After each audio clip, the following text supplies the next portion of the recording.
Kembali lagi bersama kami pemirsa di NTV Prime. Kita masih membahas mengenai SP3 yang digugat Roy Suryo dan pihak Egy Sujana. Apakah sudah siap mengenai hal ini? Tadi sudah banyak perdebatan ya di sini. Betul. Tapi tadi ada yang ingin Bang Sangaji jelaskan. Kalau saya ingin tanya dulu, waktu itu sempat meradang ya ketika kubu dari Egy Sujana DHL ini ke Solo, merasa terkhianati nggak atau gimana? ya, kalau kami lihat teman-teman itu pada akhirnya merasa seperti itu. Dan saya pikir wajar ya.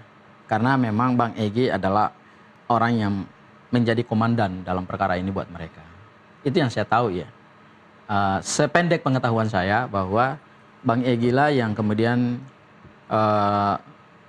dari tanggal 9 Desember itu 2024 membuka laporan ke Baris Krim Polri dan kemudian kedatangan mereka ke rumah Pak Jokowi juga itu quote and quote ya, itu juga memang ada andilnya Bang Egy juga. Itu berdasarkan apa yang saya dapatkan dari para klien saya. Ya, jadi mereka merasa ditinggalkan Bang Egy, saya pikir sah-sah saja.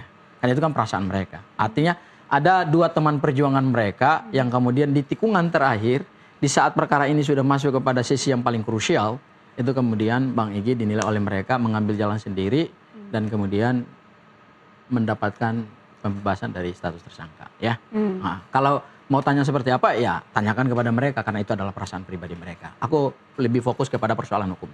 Aku ingin menambahkan ya, jadi yang disampaikan oleh Bu Elida tadi bahwa terkait dengan pemahaman hukum kami dalam mengkaji SP3 ini, kita tentu selalu menyandarkannya pada hukum.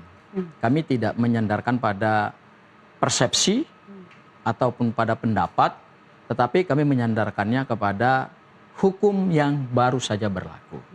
Kalau Bu Eli tadi mengatakan bahwa beliau pernah punya sertifikasi sebagai restoratif justice, saya pikir is okay, tapi mungkin Bu Elida belum mengupgrade KUHP yang baru. Karena KUHP yang baru ini kan ketentuan restoratif justice ini kan luar biasa ya, karena ini kan hukum yang mengkodifikasi. Lebih tidak mudah ya untuk mendapatkan. Lebih tidak mudah, apalagi kalau kita menggunakan KUHP yang baru. Pasal 79 sampai pasal 88 itu adalah pasal-pasal yang mengajarkan atau yang mengatur tentang restoratif justice. Bahkan kalau kita menggunakan KUHP yang baru, ini lebih tambah cacat formil dan materi lagi. Di pasal 79 KUHP yang baru itu, ya perlu ada pemaafan. Kemudian di ayat 4, LP harus dicabut. Kenapa LP harus dicabut? Karena begitulah ketentuan hukum acaranya. Kenapa begitu? Ya tanyakan kepada pemerintah dan DPR yang buat undang-undang. Nah, dan yang terakhir, harus sebentar Bu, harus ada penetapan pengadilan, itu pasal 79 ya, dan berdasarkan ketentuan pasal 82, tindak pidana yang ancamannya di atas 5 tahun penjara, itu tidak bisa dilakukan restoratif justice. Ibu, dasar restoratif justice dalam KUHP yang baru ini kan sudah jelas dong tentunya ya, dari pihak Bu Eli, sudah sangat paham dan jelas, tapi dikatakan cacat formilnya itu bagaimana sanggahan Ibu? Mereka kan hanya menilai dari luar. Mereka kan nggak tahu apa yang saya lakukan dengan melakukan restoratif justice. Harusnya tanya dulu, jangan cacat formilnya itu lebih kepada hukum acaranya. Sabar dulu, ya. Itu jadi, supaya saya klarifikasi ke ya, tadi disampaikan oleh Sangaji bahwa itu ada arus dari pengadilan. Kalau itu sudah sampai ke tangan pengadilan dan arus kejaksaan, kalau di kejaksaan tunggu dulu, jangan jawab dulu. Maaf ya. Jangan dijawab. Oke, nggak apa-apa. Ya kan? Kamu jangan egois, merasa udah benar gitu. Banyak kesalahan kamu, tapi saya nggak mau menuding orang. Kira-kira gitu. Salah saya apa, Bu? Ya banyak. Jadi kesalahan pemahaman hukum saya yang mana, Bu? Ya pemahaman hukum kamu masih di bawah saya. Kamu belajar dulu. Jangan di publik walau mau belajar sama saya. Tapi kira-kira pemahaman hukum saya yang biar saya jelaskan. Tolong diam dulu. Saya kan tadi diam. Nggak, karena Ibu mengatakan saya kurang paham hukum. Ya, pemahaman hukum kamu di bawah saya. Dalam restoratif justice. Oke, kira-kira ketentuan hukum acara pidana mana yang saya nggak paham, Bu? Jangan kamu salahkan. Ayo kita berdebat di luar publik, ya. Oke, di luar publik. Ya. Ini publik. Nggak, saya minta penjelasan dari Ibu aja. Karena Ibu kan mengatakan saya nggak paham hukum, nggak paham hukum. Kira-kira pasal mana yang nggak saya paham? Bentar, ini Bu Eli mau menjelaskan. Jadi begitu, ada pasal ini berbeda-beda. Kira-kira pasal mana yang berbeda-beda, Bu? Saya tahu bahwa pidana itu siapa berbuat apa, nggak bisa include. Jadi perbedaannya, Bang Egy pasal yang dituangkan ke dia hanya 3, ya. 1 yaitu penghasutan, yang 160 itu yang pencemaran nama baik dan fitnah, ya. Kemudian pencemaran nama baik itu telah dimaafkan oleh pihak Pak Jokowi, telah di-clear, udah berdamai, terus barulah dilakukan tentang permohonan kami ketika gelar perkara yang ada saksi, ada cat, dan ada juga dari dosen saya yaitu Pak Mahfud, bukan Pak Mahfud, maaf, Pak Muzakir. Ya, jadi di situ dibuat LO. Dari situlah saya tuangkan alasan-alasan hukum kenapa Bang Egy belum pantas ditersangkakan. Karena saya menyampaikan kepada para jenderal yang hadir hari itu, Warsidik, Propam maupun Dir, ini loh kelakuan penyidik tentang mentersangkakan Bang Egy. Artinya seperti itu, kami tuangkan itu dengan alasan hukum. Kemudian mereka gelar perkara pribadi, tentu hasilnya kita nggak tahu. Kemudian saya masuk lagi untuk mengajukan 5 halaman restoratif justice, kemudian dengan hal-hal yang dirasa perlu, kemudian mereka pertimbangkan dengan gelar perkara kembali. Nah, kemudian diterima setelah Pak Jokowi mengizinkan.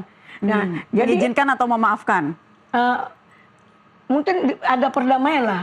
Memaafkan dalam konotasi saling memaafkan ya, tapi tidak meminta maaf dengan gugatan ijazah atau mengakui itu ijazah atau melarang orang ini jangan kalian gugat. Baru boleh mereka menyatakan Bang Egy pengkhianat.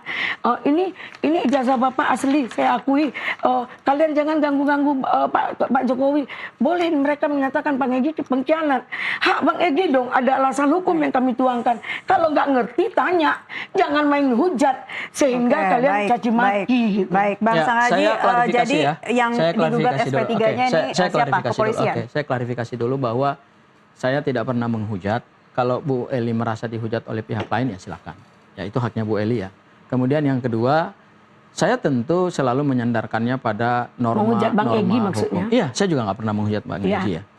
Ibu boleh mendengarkan statement saya nggak pernah. Kan mereka saya bilang. Mereka itu artinya mungkin ya tanyakan saja kepada mereka. Gitu ya. Siapa yang merasa? Kemudian yang kedua, saya selalu menyandarkannya pada norma hukum. Karena negara kita ini negara hukum, tentu cacat formilnya adalah saya lihat adalah cacat formil dan cacat material.